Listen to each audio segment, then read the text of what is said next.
What is up, guys? Welcome back to another part of What If Deku Was a Power Ranger. And I want to thank you guys for enjoying this series. Seeing you guys all comment about how much you guys like the series, it really makes me enjoy writing it, as you can tell by the length of these videos. So, for today, we will be covering the first My Hero movie.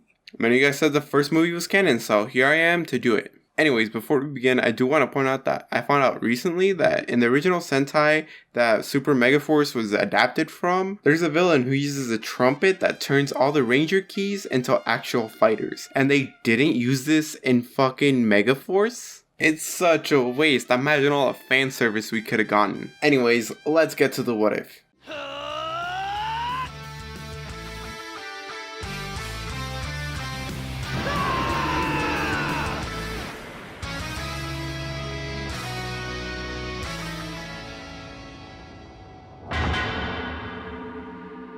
Kat calls Deku asking if he wants to come with her and Boom to Island for an expo. Deku, thinking this is a great way to start the summer and to meet new heroes, he agrees to go. Deku takes this opportunity to ask about the box they gave him. She tells him that it's a special type of morpher that can only be used with the red s.p.d. Ranger. A few days later, it's the day of the expo. On the plane ride there, I would imagine Deku and Boom would be geeking out about what kind of heroes they would meet there. When they land, Kat says that she and Boom have some setting up to do. Take Rick with you while you explore the expo, and make sure to keep your morpher close to you. Deku nods and runs off to explore the expo with Rick.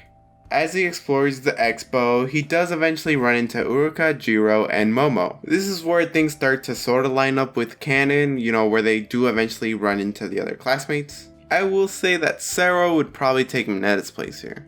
When it comes to the villain course, Bakugo does do a little bit better, but it's not by much. When it's Deku's turn, he morphs into the Red Mystic Force Ranger, where he essentially uses waves of fire to melt the robots, which ends up tying him with Bakugo.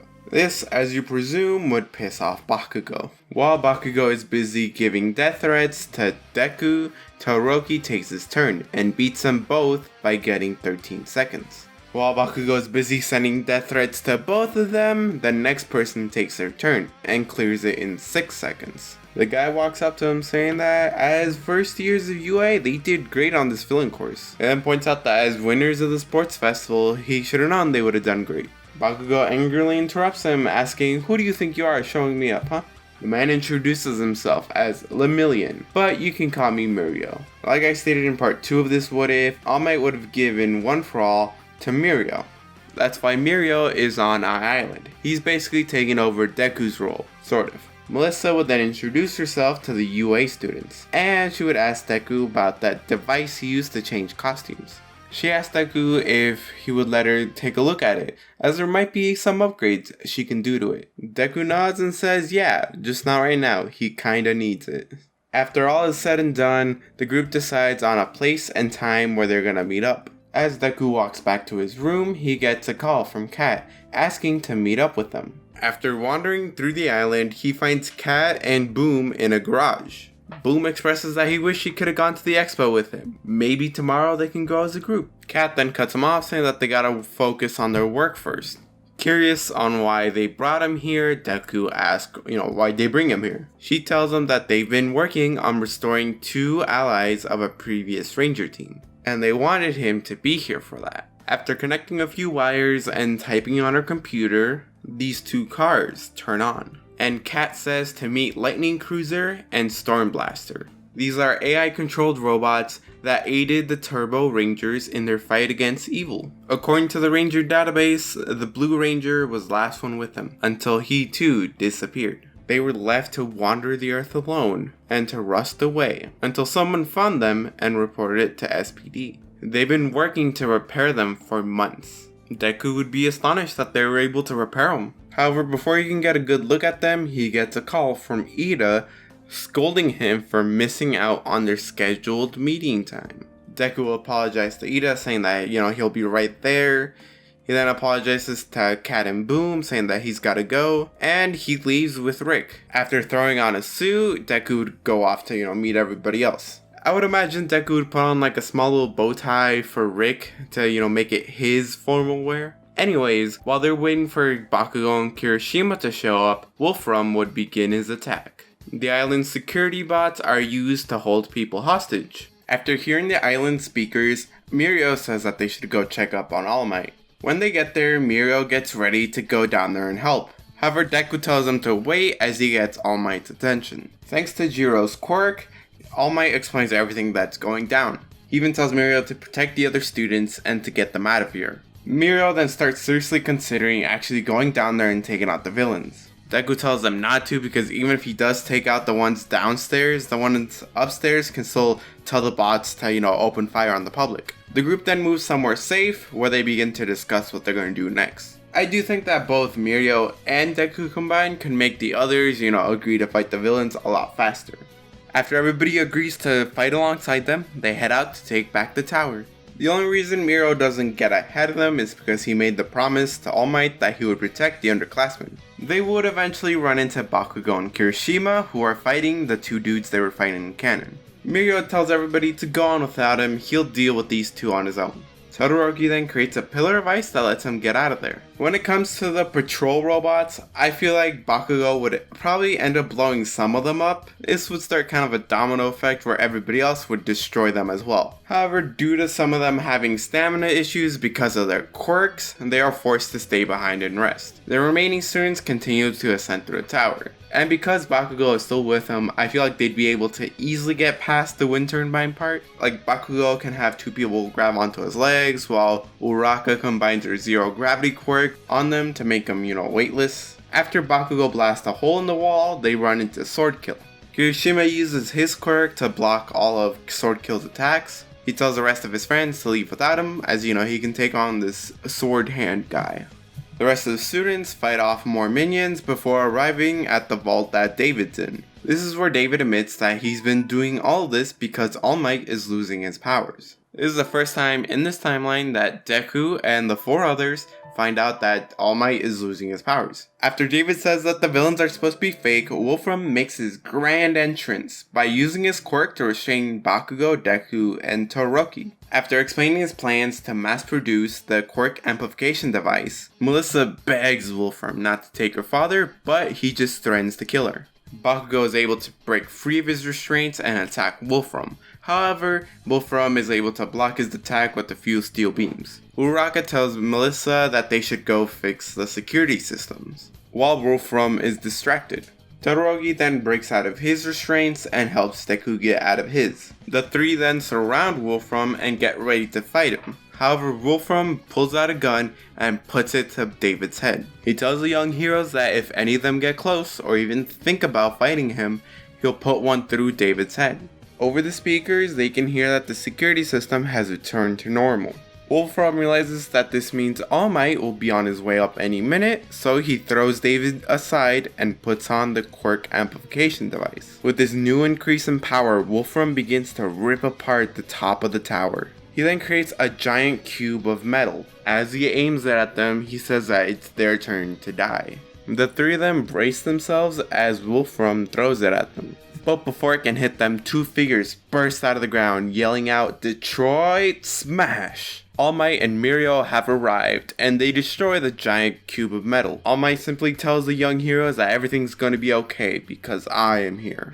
While Mirio simply apologizes that he couldn't get here earlier, those security bots were relentless and didn't stop coming. Wolfram tries to surprise them by, throwing a bunch of metal at them, but the group of heroes is easily able to deflect all the metal. The other set of students that were left behind finally arrive, but since they can't do much, they're just kind of spectators. All Might tries to go for Wolfram directly, but he gets tied up in a bunch of wires and he gets choked. Wolfram then explains that he got his second quirk from All For One. Meanwhile, on a pile of debris, two Kurogiri portals open up. Out of one of them, Thrax steps out, and the other one has two of Wolfram's henchmen fall out. Thrax says it's a shame that Ranger's still alive, but I can change that. He raises his staff into the air and says, "Make them grow!" As lightning strikes the henchmen, they begin to grow and mutate.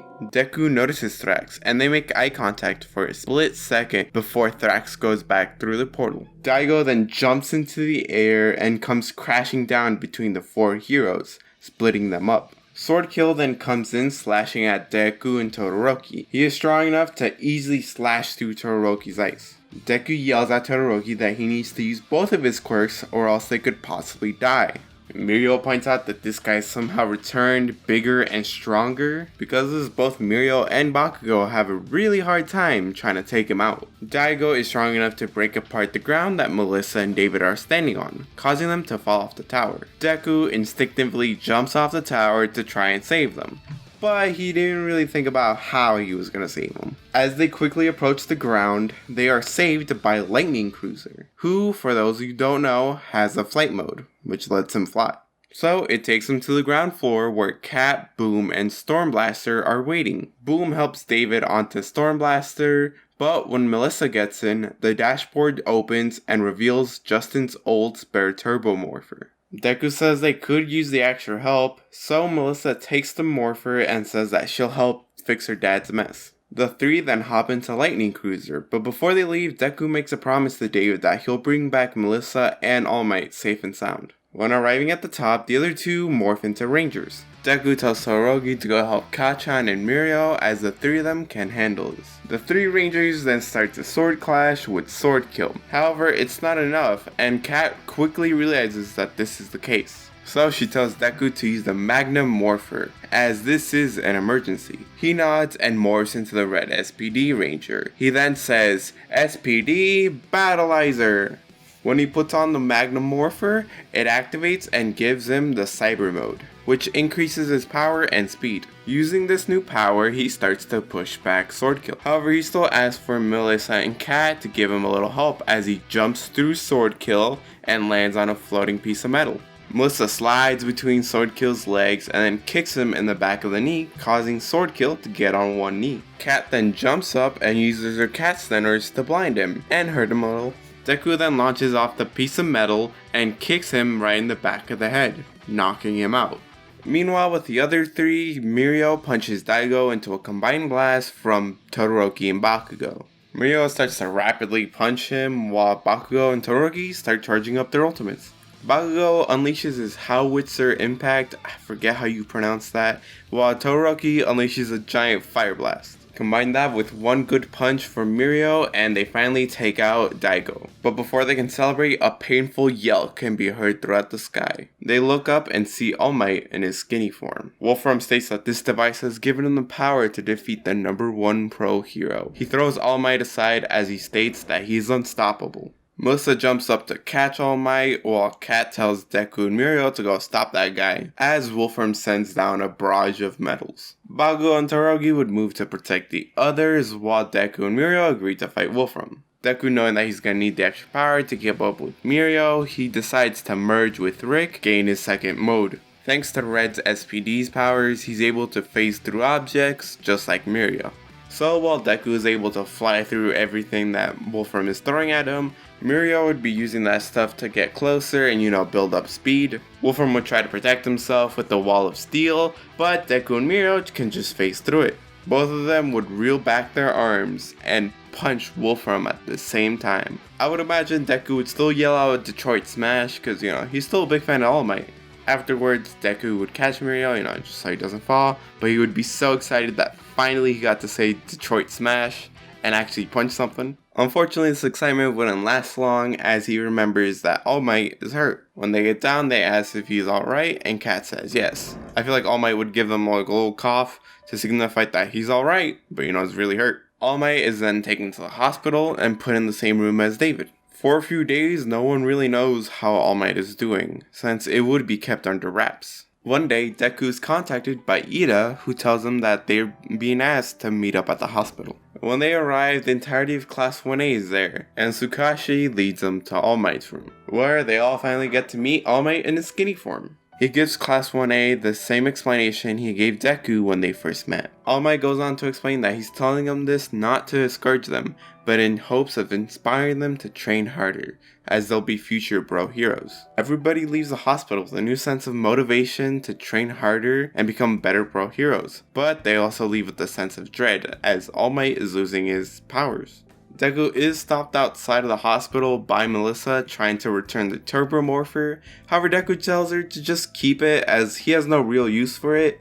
She can keep it in case her or her dad ever get in trouble, they can fight. Not long after, Deku gets his stuff ready as he's about to go off to the summer camp. And that's where we're going to leave it off for now. So I've got some explaining to do. So first let me explain what I was trying to do with Lightning Cruiser and Storm Blaster. So in Power Rangers Turbo, they were actually sentient. But I'm trying to kind of mix Power Rangers universe with the My Hero universe, so I just made them AI cars. And while we're on the subject of Turbo, I might as well cover why I made Melissa into the Blue Turbo Ranger. It was honestly mostly just because I could, and the fact that she's a movie character, meaning she probably won't appear in the main show, at least for a while. So I just thought, hey, I can do this, why not, let's do this. Funny enough, originally I was thinking of putting Koda as the Blue Ranger, but he's still too young. Justin was like 12, I think Koda's like 6. Now let me explain why I did Mirio here. I already kind of explained the in-universe reason why he's in the movie,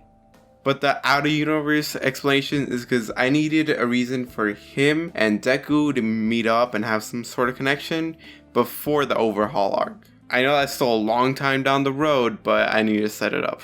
Also, shoutouts to Cameron Polzin for being a channel member. I hope that I pronounced that right. And if you want to get a shout out at the end of the video, just click that join button and become a channel member. So shoutouts to them for supporting the channel. Anyways, with that, I hope you guys enjoyed this video. Remember to leave a like, comment, and subscribe, and I'll see you guys later.